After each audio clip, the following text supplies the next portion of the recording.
Hello everyone, welcome to my channel. कैसे हैं आप सब? उम्मीद करती हूँ आप सब अच्छे होंगे। तो आज मैं घर और किचन से रिलेटेड कुछ ऐसे टिप्स लेकर आई हूँ जो काफ़ी न्यू है और हेल्पफुल भी है। हम लेडीज़ तो हर रोज़ घर और किचन का काम करते हैं पर अपने लिए समय नहीं निकाल पाते हैं।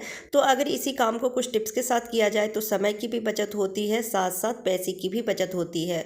तो प्लीज़ वीडियो को पूरा देखिएगा, अच्छी लगी तो लाइक एंड शेयर कर दीजिएगा। चलिए आज का पहला टिप्स देख लेते हैं। पहला टिप्स है कॉम्ब को लेकर। बालों में कॉम्ब तो डेली ही करते हैं पर इसकी क्लीनिंग का ध्यान नहीं रखते हैं, जबकि इसकी भी क्लीनिंग हमें समय समय पे करनी चाहिए, नहीं तो बहुत ज़्यादा गंदी हो जाती है, फिर साफ़ करना बहुत मुश्किल हो जाता है। तो इसको साफ़ करने का एक बहुत ही आसान सा तरीका बताती हूँ। ज़्यादातर तो पानी के साथ क्लीनिंग किया जाता है, साबुन ले लीजिए या फिर कोई भी लिक्विड आप क्लीनर लेके और क्लीन करते हैं, तो इसमें समय ज़्यादा लगती है। और अभी तो ठंड का मौसम है तो पानी छूना नहीं चाहते हैं, तो मैं एक आसान सा तरीका बताती हूँ कि कितना भी कंघी गंदा होगा। कई बार बालों में ऑयलिंग करते हैं और कॉम्ब को यूज़ करते हैं तो एक चिपचिपाहट सी हो जाती है कॉम्ब में, तो उसको आप कैसे कुछ ही सेकंड में क्लीन कर सकते हैं और सारी स्मेल जो होगी ऑयल की या फिर जो चिपचिपाहट होती है वो क्लीन हो जाती है। तो आप ले लीजिए पाउडर, कोई भी टेल्कम पाउडर ले सकते हैं और इसको इस तरीके से स्प्रे कर दीजिए, छिड़क दीजिए और फिर पुराने टूथ ब्रश से आप इस तरीके से क्लीन कर सकते हैं। जितनी भी गंदगी होती है निकल जाती है, किसी तरह की ऑयल की जो स्मेल है, चिपचिपाहट है, वो कॉम्ब पे नहीं रहती है और सेकंडों में क्लीन भी हो जाती है अच्छे तरीके से। तो मैं आपको क्लीन करके फिर दिखाती हूँ। ब्रश की हालत बहुत ज़्यादा गंदी थी ये कंघी, और मिनट भी नहीं लगा और दोनों कॉम्ब को मैंने क्लीन कर लिया है। तो इस तरीके से घर में जितने भी आपके पास कॉम्ब हो आप कुछ ही मिनटों में क्लीन कर सकते हैं बगैर पानी छुए हुए या किसी भी लिक्विड जेल या फिर साबुन को यूज़ किए हुए। तो आप देख सकते हैं अच्छे से ये क्लीन हो गई है। कंघी की क्लीनिंग बेहद ज़रूरी रहता है, क्योंकि अगर एक ही कॉम्ब फैमिली मेम्बर में और भी लोग हैं वो यूज़ करते हैं, तो अगर आपको हेयर फॉल की समस्या है या डैंड्रफ की समस्या किसी को भी है तो वो दूसरे को भी हो सकती है। तो इसलिए इसकी क्लीनिंग का विशेष ध्यान रखना चाहिए। आप ब्रश की हालत देख सकते हैं और पाउडर का भी कलर काफ़ी हद तक चेंज हो गया है। तो इस तरीके से आप मिनटों में ही कंघी की क्लीनिंग जब चाहे कर सकते हैं बगैर पानी यूज़ किए हुए। चलिए अगला टिप्स देख लेते हैं। गाजर सर्दियों में खूब सारी आती है, एकदम लाल लाल मीठी मीठी गाजर, जिसकी हम अनेकों तरह की रेसिपी बनाते हैं। खासकर बच्चों को गाजर का हलवा या फिर गाजर को दूध में डाल के खीर बना के देते हैं, जो बच्चों को बहुत पसंद आती है। पर इसको छीलना काफ़ी मुश्किल लगता है, इसको छीलने में समय भी लगती है, साथ में अगर हम चाकू से या फिर पिलर से छीलते हैं तो गाजर बहुत ज़्यादा वेस्ट हो जाती है। तो इसके लिए एक आसान सा आपको तरीका बताती हूँ जिससे कि गाजर वेस्ट भी नहीं होंगे और फटाफट आप छील भी सकते हैं। जब हम पिलर से छीलते हैं तो टाइम की तो बचत होती है, फटाफट हम गाजर छील लेते हैं, लेकिन गाजर वेस्ट बहुत ज़्यादा हो जाती है।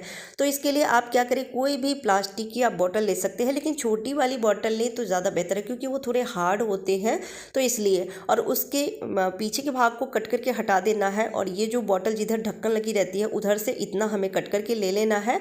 और अब इस तरीके से जैसे आप चाकू से या फिर पिलर से छीलते हैं उसी तरीके से छीलना है, लेकिन इसमें सिर्फ स्किन निकलती है, थोड़ा सा जो रेशे होते हैं वो भी निकल जाते हैं और उसके बाद जो जड़ें हैं गाजर की वो चाकू से आप काट सकते हैं। तो इस तरीके से आप 10-10 किलो गाजर मिनटों में ही छील सकते हैं, समय की बचत होती है और गाजर वेस्ट भी नहीं होता है। तो आप देख सकते हैं इस तरीके से आप सेकंडों में गाजर को खूब सारी छील सकते हैं और समय की भी बचत कर सकते हैं, गाजर भी वेस्ट नहीं होगी और जो भी रेसिपी बनाना चाहते हैं बना सकते हैं।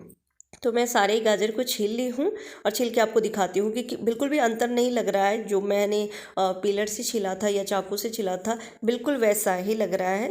तो ये बहुत ही बढ़िया और आसान सा तरीका है। आपको कैसा लगा कमेंट करके ज़रूर बताइएगा। अगला टिप्स है हरी मिर्च को लेकर। जब मार्केट से हरी मिर्च लेकर आते हैं तो आप देखेंगे एकदम ताज़ी फ्रेश रहती है, एकदम हरी हरी मिर्च रहती है, लेकिन जब हम फ्रिज में रख देते हैं, चाहे पॉलीथीन सहित रख दे या किसी बर्तन में रख दे, तो फिर वो धीरे धीरे सूखने लगती है और ऐसी हालत हो जाती है मिर्च की। उसका कारण ये है कि हम मिर्च को सीधे लाके और फ्रिज में रख देते हैं, जबकि इस तरीके से रखने से मिर्च ख़राब हो जाती है।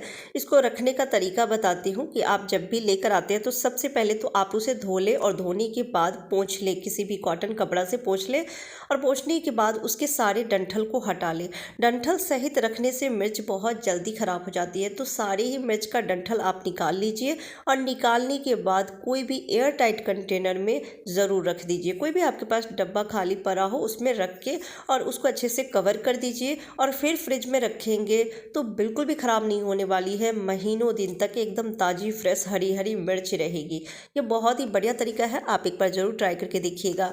और ये जो हरी मिर्च का डंठल है उसे गलती से भी ना फेंके। अगर आप प्लांट लगाने की शौकीन है, घर में प्लांट्स हैं, तो आप इसको क्या करें, कोई भी बर्तन में थोड़ा सा पानी ले लें। जैसे ग्लास है तो ग्लास में ही 1 ग्लास भर के पानी ले लीजिए और सारी ही मिर्च के डंठल को उसमें रख देना है। और अब इसे 8 से 10 घंटे के लिए ऐसे ही रहने दीजिए या फिर ओवरनाइट के लिए छोड़ दीजिए। और मॉर्निंग में सारी मिर्च का डंठल निकाल के डस्टबिन में डाल दीजिए और जो पानी है उसे थोड़ा सा स्प्रे बॉटल में भर लीजिए, जिससे कि आप पौधे पर इसका छिड़काव कर सके। पौधों पर जब इस मिर्च के पानी का छिड़काव करेंगे तो किसी भी तरह के कीड़े नहीं लगेंगे। और थोड़ा थोड़ा पानी हर पौधे के जड़ों में डाल दीजिए तो पौधे बहुत जल्दी ग्रोथ करते हैं। बहुत ही बढ़िया टिप्स है, जरूर ट्राई कीजिएगा।